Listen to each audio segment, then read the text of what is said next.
राज्य की नीति निर्देशक मतलब राज्य का क्या कर्तव्य बनता है, उसके अंतर्गत हम एक आर्टिकल 40 देख रहे हैं। आर्टिकल 40 बोलता है कि ग्राम पंचायतों का गठन होना चाहिए। ग्राम पंचायत का गठन जो है राज्य का कर्तव्य बनता है कि वो प्रत्येक राज्य में ग्राम पंचायतों का गठन करे, ग्राम पंचायतों को शक्तियां दे, ग्राम पंचायतों को कुछ अधिकार दे, जैसे ग्राम पंचायतों में नाली बनाना, ग्राम पंचायतों में सड़कें बनाना, ग्राम पंचायतों में स्ट्रीट लाइट का इंतजाम करना। तो ऐसे कुछ अधिकार देने की बात करता है राज्य, जो कि राज्य का एक नीति निर्देशक तत्व में आता है। ठीक है, तो याद रखना कि आर्टिकल 40 जो है वो ग्राम पंचायत गठन की बात करता है। ग्राम पंचायत का गठन जो है गांधीवादी विचारधारा है, ये भी प्रश्न आता है। आर्टिकल 43 बोलता है, आर्टिकल 43 बोलता है कि कुछ दशाओं में, दशाएं मतलब कुछ ऐसी दशा जैसे कि बुढ़ापा, वृद्धावस्था, बीमारी आ गई, आपको बेरोजगारी आ गई, या कुछ आवश्यकता की दशा में आपको जो है राज्य का कर्तव्य बनता है कि वो आपकी सहायता करे। जैसे कि वृद्ध लोगों को पेंशन देता है, तो पेंशन देकर सहायता करता है। बीमारी हो गई, बीमारी में आप जैसे कि वर्तमान में आयुष्मान कार्ड बना हुआ है, आयुष्मान कार्ड बना है तो आप जो अपना इलाज करा सकते हो। अगर इलाज आपका महंगा है तो बेरोजगारी है तो आपको रोजगार का साधन देता है। और तो इस टाइप से आपका आर्टिकल 41 के तहत राज्य की पॉलिसी है, राज्य की नीति निधि तत्व में आता है।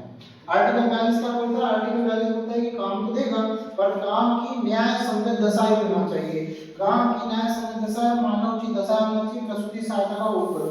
काम की न्याय संगत दशा का मतलब है कि काम कैसा होना चाहिए? न्याय संगत, मतलब काम का समय बकायदा 8 से 10 घंटे ही रहता है। जैसे कि बजट शासन में सुबह 10 बजे से लेकर शाम के 6 बजे तक जो है कार्य दिया हुआ है, इस बीच में हमको कार्य शासकीय कार्य करना है। और बकायदा काम की मानवोचित दशा रहना चाहिए। कहीं शासकीय कार्य, शासकीय एक कार्यालय है, अगर वहाँ पे महिला है, पुरुष है, तो पुरुषों के लिए अलग, पुरुषों के लिए जो है वो वॉशरूम अलग रहेंगे, महिलाओं के वॉशरूम अलग रहेंगे, बैठने की व्यवस्था रहेगी। इस टाइप से जो है कि मानवोचित दशाएं रहना चाहिए। ठीक है, इस टाइप से आपका रहना चाहिए। प्रसूति सहायता आपको पता है कि 26 सप्ताह की जो है आपको प्रसूति सहायता, एक गर्भवती जो महिला रहती है उसको छुट्टी मिलती है, प्रसूति सहायता का राज्य का कर्तव्य होता है। आर्टिकल 43 क्या बोलता है? कर्म कार्यों के लिए निर्वाह मजदूरी, मतलब कम से कम इतना तो वेतन दे दे कि जिससे कि वो क्या कर सके, अपना जीवन निर्वाह कर सके। मतलब उचित वेतन की बात करता है कि राज्य का कर्तव्य बनता है कि वो उचित वेतन दे लोगों को। तो निर्वाह मजदूरी में उचित वेतन की बात करता है, जिससे कि अच्छा जीवन स्तर जी सके, शिष्ट जीवन स्तर की बात करता है। अवकाश की व्यवस्था की बात करता है। ऐसा नहीं कि सप्ताह में 7 दिन काम होता है, आपने देखा होगा सप्ताह में शनिवार रविवार मुख्यतः अधिकतर शासकीय कार्यालयों में छुट्टी रहती है, प्राइवेट कार्यालयों में भी आपने देखे होंगे संडे के दिन छुट्टी रहती है। छुट्टी की व्यवस्था करता है, अवकाश की व्यवस्था करता है।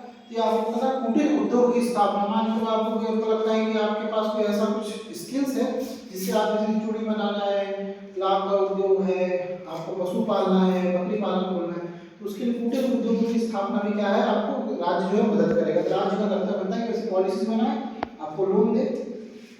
आर्टिकल 43 ए, आर्टिकल 43 ए जो है वो जोड़ा गया है अलग से। आर्टिकल 43 ए जोड़ा गया है, पहले संविधान संशोधन 1976 के तहत जोड़ा गया है। इसमें ये बोला गया है कि कोई भी जो उद्योग होगा, तो उद्योगों के प्रबंधन में जो वहाँ के जो लेबर होंगे उनकी भी भागीदारी होगी।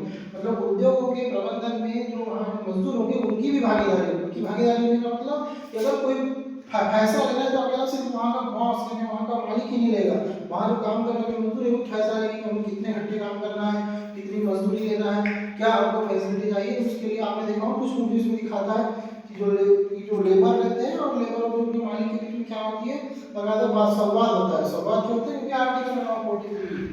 ठीक है, यहाँ से आपको 43 ये खत्म।